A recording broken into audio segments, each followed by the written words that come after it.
All right, let's get to with Ben because he also put out the other day his updated mock draft 4.0. Did you change Washington's pick from 3.0 or not?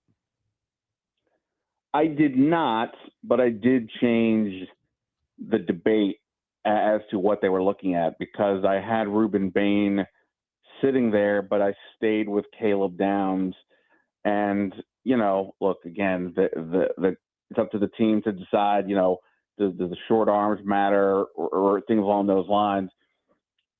As I'm trying to interpret the noise coming out of the combine, I just get the feeling that people are not as in love with these edge rusher types as you would want to believe. I mean, there should be no way that if these edge rushers are legit at all, that anybody's considering taking a linebacker. I don't care what he did at the combine, or taking even a running back to a degree. Like obviously Jeremiah Love looks like he's a really good player, but I don't think he's Bijan Robinson from what I've been told. So, but he's being considered to be now top 4. So I got a feeling that like there's just not as much hype within the teams as there are outside. Again, that said, there's only so many guys in this draft who look particularly interesting. Nobody had a better postseason than Bain did, and certainly that's what this team needs. But what's the fit with the new system? How does it? Is he really an Adam Peters type guy? The first thing Peters said at the combine about what he's looking for in a pass rusher, length. They all say that. So whereas Caleb Downs, there were some questions also about him in terms of length and things like that. But as just a player, and when I've asked people about, are you any concerned about his measurables or things like that, I just basically got people laughing, like, come on, stop. What are you talking about? He's really good. Like sort of the same thing with like Carnell Tate with the 40. Yeah, with the time. Yeah. So again, I mean, the key is going to be once we move into free agency here, we'll see what boxes they check. If they go out and sign a safety, well, then we can probably move off of Caleb Downs' as a thing. If they sign a defensive end, that won't have any bearing. They could get 4 more guys and nobody's going to blink an eye. But same thing. If they go out and sign a running back, then maybe that probably means Jeremiah Love is off the table. If they go out and get a Romeo Dobbs, wouldn't necessarily mean Carnell Tate's off the table, knowing that Terry McLaurin, this could be his last year, but it's probably less likely. So that's going to shape a lot. But for right now, I just stayed with Downs. It just, he just looks too. Just his instincts are so good. He just makes plays, and I think there's just less concern with him than some of the other guys in this group. So him for now, but obviously, let's get through next week, and then I think we'll have a much better view of what they're looking at. By the way, I'm going to tell you right now because I'm just looking at it for the first time. Sorry, I didn't get to it until just before you came on. How dare you? Ben is totally worth reading, and I swear to God, mock draft, the free agency plan, just everything. Subscribe. It's hardly any money. Substack, Last Man Standing. But you gave out the bonus pick. You gave out Washington's 3rd round pick, and I love that player. That was number 8 for USC. Who's got, by the way, like Odell Beckham hands. Like he's had some ridiculous catches at USC from that quarterback, Mailava. So how did you come to pick Jacoby Lane, wide receiver USC, for them 3rd round? What did he? I'm reading it right now. So he had a good combine. 6'4", ran 4.47, 40-inch vertical. Dude's got big mitts, and he had some of the best catches of the year this year at USC. Yeah, again, trying to guess what they might do pre-free agency, but they could go in any route. I would like last year.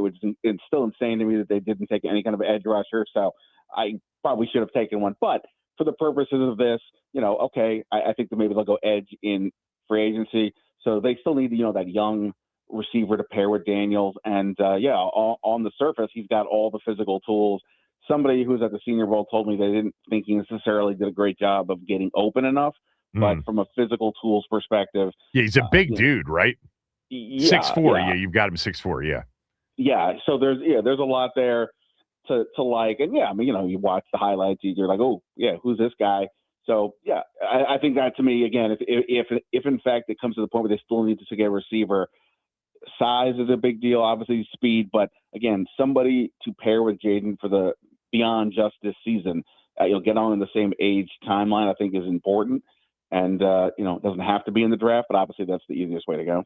Man, USC had some receivers, man. And the quarterback's a good quarterback. He's coming back. They always have good receivers. SC does. Always seems like they've got really good skill position players, but the kid Lemon, is projected top 15 and, the second receiver, I guess, to go.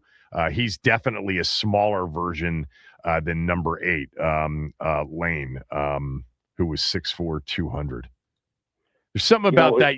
There's something about that uniform and the field at the Coliseum, especially, or even when they're in their road, Trojan whites, playing in now Big Ten stadiums and watching them throw the football around the stadium. It just always seems like they got West Coast athletes. I don't even know where Lane's from. I mean, I wanted Drake London here a couple years ago, and I think there was a real interest. He just went. Oh yeah, ton of interest. He just went ahead of where they were picking. USC always looks to me. I mean, no offense to anybody at Notre Dame or UCLA fans, but the USC jerseys, maybe it's in part because it's not burgundy and gold, but there's some of that going on. But it just looks so sharp out there every year. So I'm always a sucker for those guys. I will also say that in terms of the receiver, so 6'4", he'll be an outside guy. I don't. We've talked about it. I'm not sure, but I'm very curious to see do they view Jalen Lane and Luke McCaffrey as this is where we want to try these guys in the slot and see what happens and not try to jam that up like they did last year with Debo. And, how much do they invest in receiver there, or do they just kind of say, all right, we think between these two guys, something will work? I mean, Luke McCaffrey has made big plays down the field. He just hasn't had a lot of volume. And Lane didn't show a ton at receiver, but we know he's got the speed. We saw that on the return game. But he's just better suited inside. And last year they kept playing him on the outside because of the injuries. So, I think that's another interesting wrinkle to all this is, do they actually think these two guys can be their slot, or do they think, no, we've got to get something more, even if it's not, a major investment like Debo, but, some type of veteran who can come in and do that. I think that's another thing to keep an eye on. What do you think about Tremaine Edmonds, who's getting released by the Bears for Washington? Yeah, I mean, the linebacker situation is interesting. There are definitely a few guys out there. Devin Lloyd with the Jags, Nakobe Dean with the Eagles. You mentioned Edmonds. I like Dean more than Lloyd personally, if they were looking in that general area, but go ahead. Yeah, I had Dean on my list as one of the guys that I put down as a potential target. This was more of my thought than necessarily something I had heard. One of his concerns, though, is injuries, and I wonder how leery they're going to be of anybody who's shown a history of injuries after what has happened.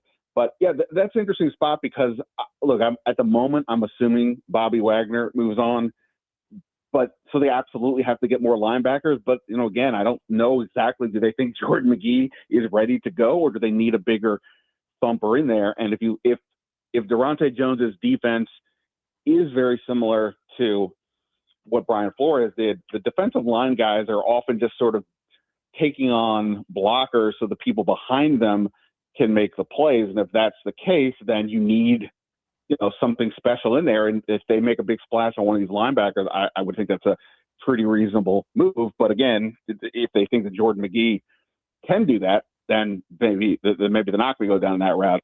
Again, they could go in so many different directions. But yeah, I do think Edmonds or Lloyd or one of those guys would be a pretty interesting and fascinating move for this defense. For absolutely, even a Quay Walker would be interesting. Although I think he's going to get big money. So I want to finish this with this and going back to free agency.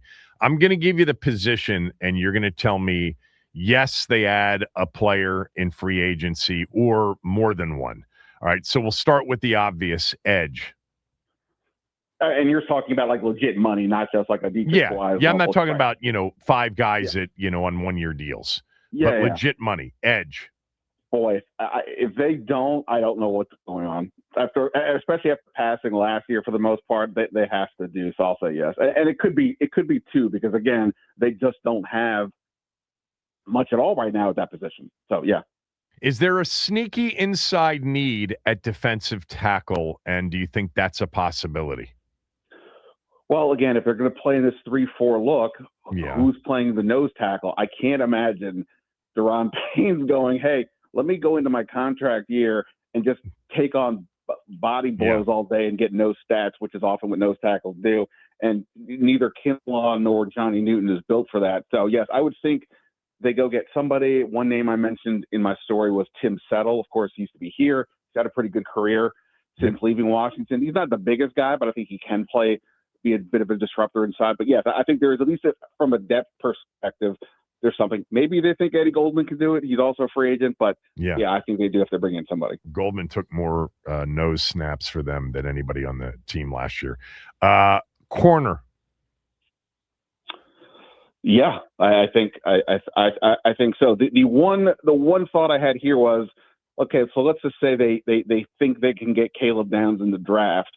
Maybe instead of 3 corners, maybe it's more like 3 safeties. Play Quan Martin or Downs more in the box. The other one, stays up high with Will Harris, and maybe you go that route with Sanders still on the outside. Not they still would need corner depth, but then maybe you're not spending bigger money. But yeah, I would still.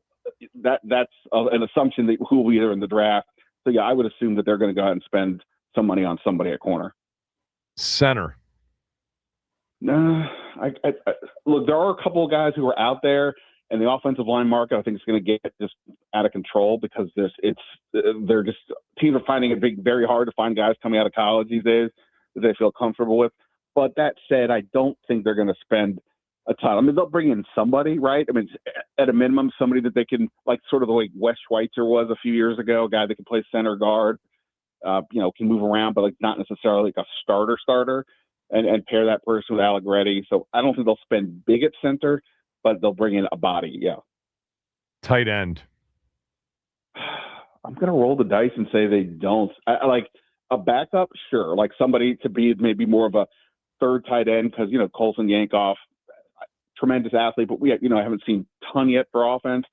But I think they're going to, if I had to guess, I think they're going to roll with Sinnott and buy that he can do more than he's shown playing in this new system. And I think John Bates, not that he's going to be Travis Kelce ever, but like he can show more as a receiver as well. And again, in a scenario where you can't fix all your problems, I can imagine Adam Peters going, no. We're playing Ben Sinnott out here. We believe in this. We drafted him in the second round for a reason.